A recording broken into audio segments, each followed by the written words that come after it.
आजकल हमारे देश में पेट्रोल और डीजल के प्राइसेस घी से भी महंगे हो गए हैं।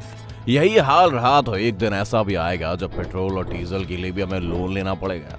जो पेट्रोल 1990 में 12 रुपए में बिकता था वो अब 110 रुपए में बिकने लगा है। लेकिन क्या आपने कभी सोचा है कि पेट्रोल और डीजल को कैसे बनाया जाता है और क्यों ये इतना महंगा है? जानेंगे आज पेट्रोल और डीजल बनने की पूरी कहानी, तो वीडियो को बिल्कुल स्किप मत करना।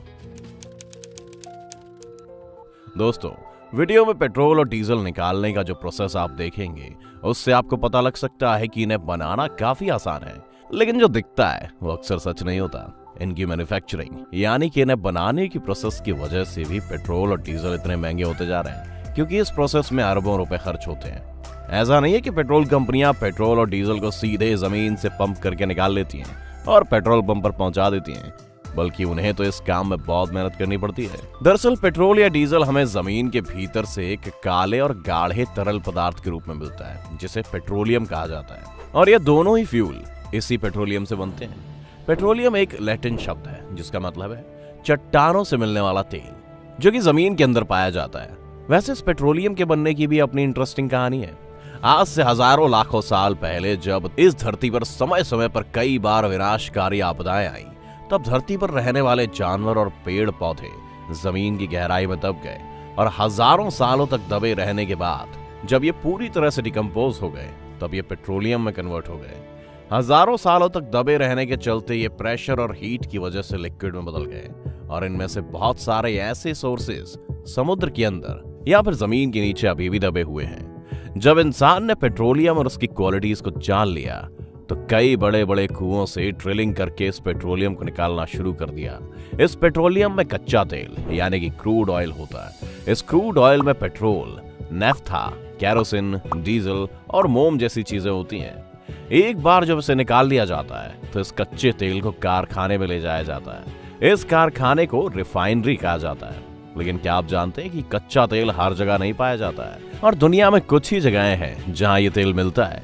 ये पेट्रोलियम जमीन और समुद्र दोनों जगहों पर मिलता है। जो पेट्रोलियम समुद्र में होता है उसे निकालने के लिए फ्लोटिंग रिफाइनरी बनाई जाती है, और जमीन पर जो तेल होता है उसे निकालने के लिए वहां कुएं बनाए जाते हैं।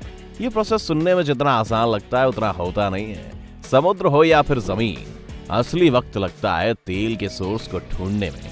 कई बार तो इसमें सालों लग जाते हैं और अरबों रुपए भी खर्च होते हैं। जो तेल हम तक पहुंचता है उसे ढूंढने के लिए समुद्र में कई बड़ी और महंगी मशीनें लगाई जाती हैं, जो एक जगह से दूसरी जगह तक तेल ढूंढती रहती हैं। जब इस मशीन को एक जगह से तेल मिल जाता है तो इसे आसपास की चट्टानों से मजबूती से बांध दिया जाता है ताकि ये हिल डुल ना सके। इसके बाद समुद्र के अंदर ड्रिलिंग की जाती है, जैसे घरों में नल लगाने के लिए ड्रिल करते हैं वैसे ही। लेकिन ये जो ड्रिल होती है वो हजारों फीट नीचे तक होती है।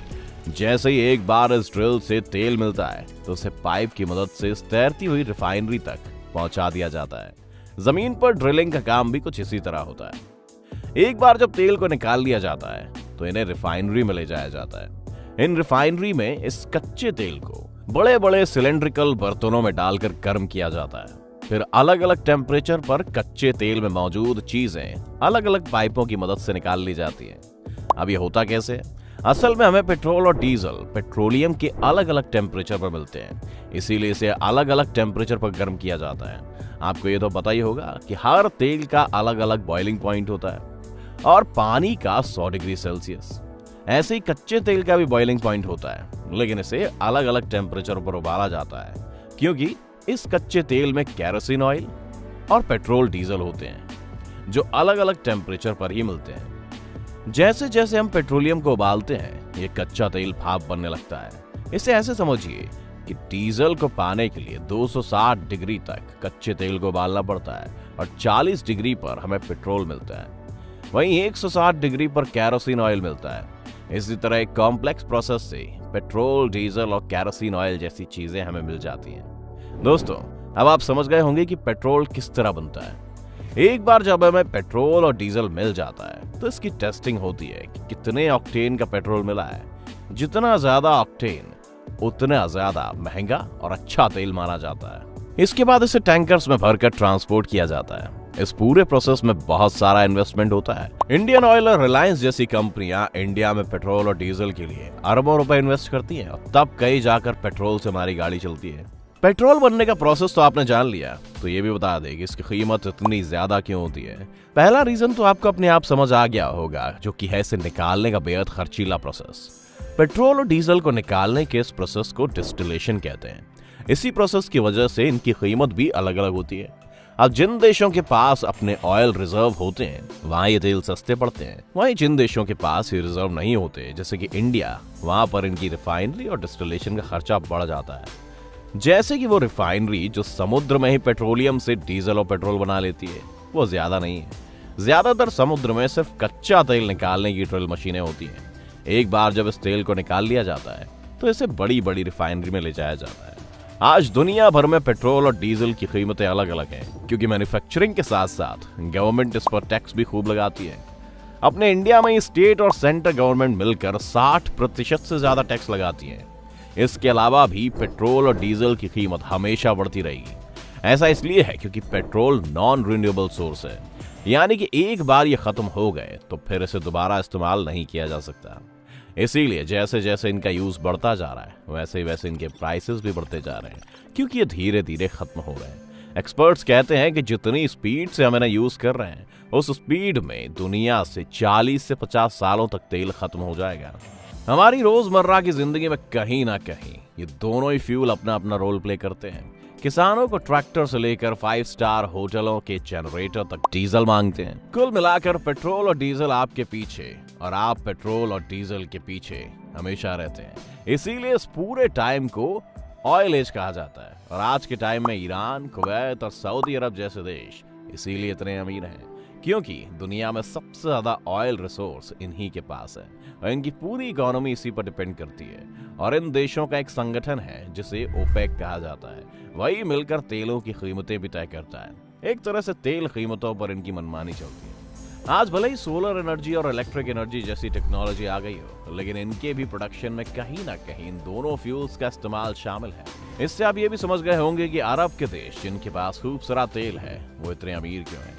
अब आपको पूरी बात समझ आ गई होगी कि पेट्रोल और डीजल की कीमतें ज्यादा क्यों हैं और ये बनते कैसे हैं। अंत में बस हम यही कहेंगे कि पेट्रोल और डीजल नॉन रिन्यूएबल सोर्सेज हैं जो एक दिन खत्म हो जाएंगे। इसलिए आज के टाइम में सबसे ज्यादा जरूरी है कि रिन्यूएबल सोर्सेज की तरफ देखा जाए, जैसे सोलर एनर्जी और विंड एनर्जी, क्योंकि ये सोर्स जल्दी से खत्म होने वाले सोर्स नहीं है और इनकी लाइफ बहुत ज्यादा होती है। जितनी जल्दी हम इन सोर्सेज को यूज करने की टेक्नोलॉजी बना लेंगे, उतनी जल्दी हमें पेट्रोल की कीमतों से और इसे खत्म होने के डर से छुटकारा मिल जाएगा। ये टाइम भले ही ऑयल एज का है, लेकिन जैसे जैसे दुनिया बदल रही है और नए नए एक्सपेरिमेंट्स के साथ टेक्नोलॉजी बदल रही है, आने वाला टाइम इन्हीं रिन्यूएबल एनर्जी रिसोर्सेज का होगा। इसलिए जितनी जल्दी हम इसमें आगे निकलेंगे, उतना ही हम सुपर पावर बनने की होड़ में आगे होंगे। इस वीडियो का सफर यही था। वीडियो पसंद आया हो तो वीडियो को लाइक और शेयर करना ना भूलें, और अगर आप इस चैनल पर नए हैं तो चैनल को सब्सक्राइब जरूर करें। हम फिर लेकर आएंगे ऐसी ही नई नई जानकारी वाली बातें एक नए एपिसोड में। तब तक के लिए अलविदा।